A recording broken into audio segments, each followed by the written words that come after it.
pastor. Noong unang panahon sa lupain ng Juda, may isang lugar na tinatawag na Lambak ng Ela.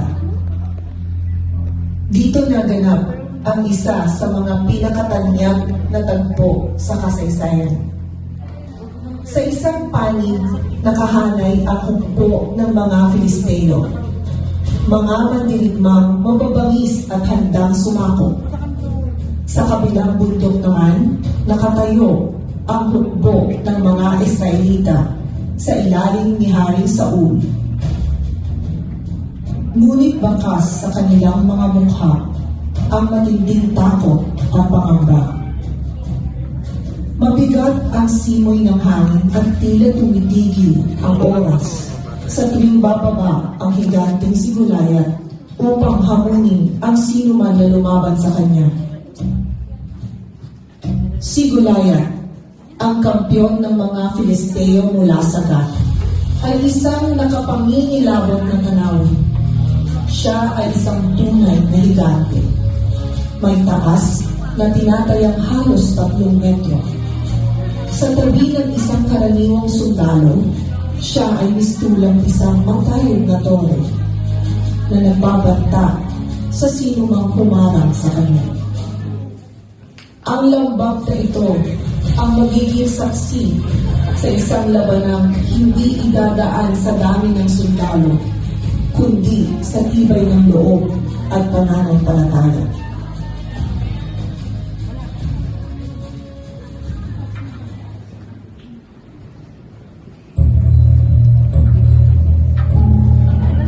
Pasok ka naman. Ban, pasok. Sa loob ng 4 na araw, ang titig ng kasamaan ay sumigaw sa lambak ng Ela.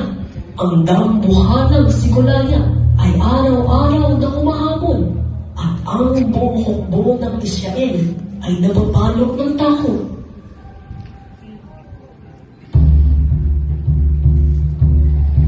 Hoy! Pakalipin ni Saul! Bakit kayo nakatayo lang dyan? Ako, si Goliath ng Gath. Pumili kayo lang sa tao. Kung mapatay niya ako, maglilikod kami sa inyo. Pero, kung mapatay ko siya, maglilikod kayo sa amin. Walang lalaki dyan na malakas na loob. Tuwag!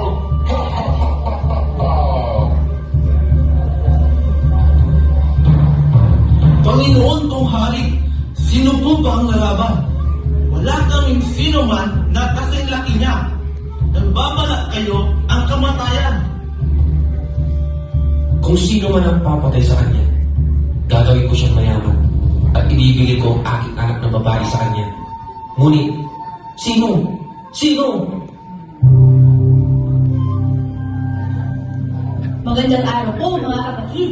May dala akong supply. Teka, bakit po nakayo ang lahat?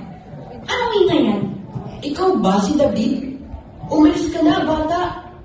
Iyan si Goliath. Ang dambuhalang iyan ang sumisigaw. Pinipilit na tayo makipaglaban ng isahan. Sino ang taong yan na wala sa katinuan nang mahamon sa mga hukbo ng Diyos na buhay? Bakit walang lumalabas at lumalaban sa Filisteo yan? David! Anong ginagawa mo rito? Iwanan mo na ang mga pagkain at umuwi na. Hindi ka dapat nandito. Alam ko ang kayabangan mo. Pumunta ka lang dito para manood ng labanan. Pero anong masama sa sinabi ko, kuya? Ano po ang gantimpala para sa mga papatay sa kanya? Kayamanan at ang kamay ng anak ng hari, David. Ngunit, hindi mo siya kaya. Kakayanin mo po.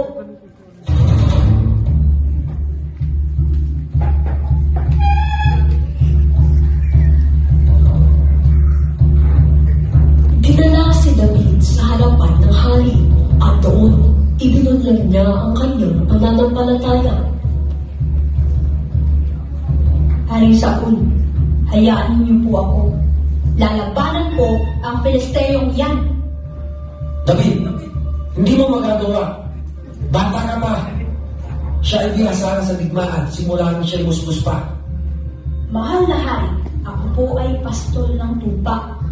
Kapag may leon o oso na dumating, sinasakal ko sila at pinapatay. Ang Pilisteyong ito ay magiging tulad ng isa sa kanila. Ang Panginoon na naligtas sa akin sa kuko ng leon at oso, ang siya rin magliligtas sa akin mula sa Pilisteyong ito. Kung gayon, sige, hayo na at sumayunawa ang Panginoon. Alam mo, sige.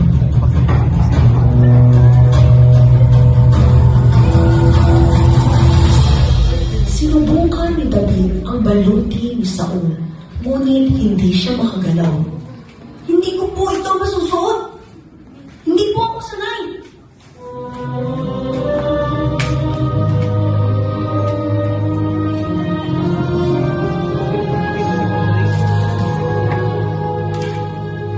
Bumaba si David sa batis at pumili ng 5 makinis na bato. Lumapit si Goliath. Lumakad si David, bitbit ang kanyang tungkod, tirador at 5 bato. Si Goliath naman, tumawa nang makita ang kanyang kalaban. Asa ba ako? At nilapitan mo ako ng pakpal? Halika bata! Ibibigay ko ang lawan mo sa mga ibon at hayop! Ikaw ay dumarating sa akin na may taba at sibat. Ngunit ako ay dumarating sa iyo sa pangalan ng Panginoon na mga hukbo, ang Diyos ng Israel na iyong hinahamon.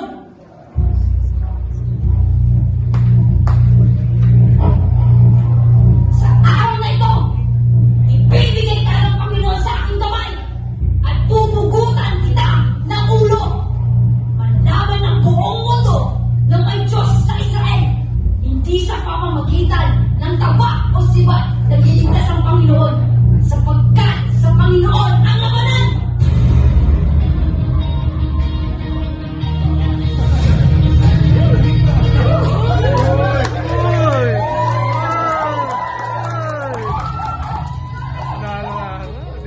Mabilis na lumipad ang bato at tumama na eksakto sa loob ng Baseball bato. bat din eh.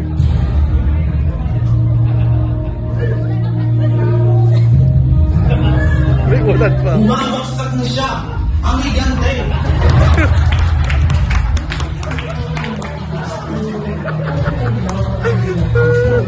Ipankas sila sa tapo. Sumigaw ng tagumpay ang mga Israelita at hinabol